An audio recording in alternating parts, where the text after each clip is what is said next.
Hi, my name is Julia. I'm a parent, and this is my 2-minute tip.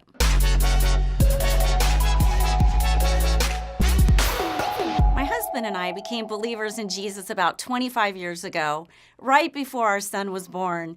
If you would have told us back then that we would have led our children spiritually, we would have been a bit overwhelmed and confused as to how to accomplish that monumental task.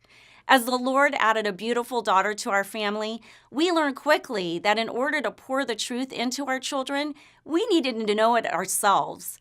We got into a small group studying the Bible. We began to set aside daily, even if it was only for a few minutes, time to spend with God.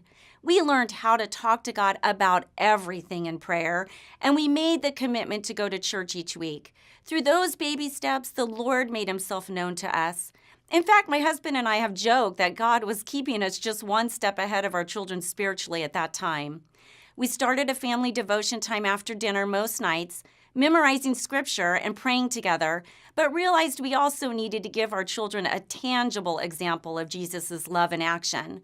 One scripture that became our family's guiding light is love the Lord your God with all your heart and with all your soul and with all your strength and with all your mind, and love your neighbor as yourself, from Luke 10:27.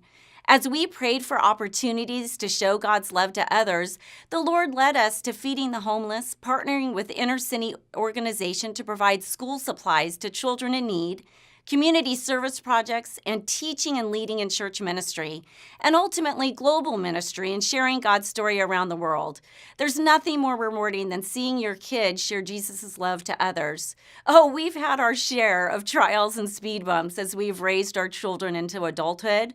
Ultimately, the relationship you have with Jesus and your children will be the most important factor in leading your children spiritually.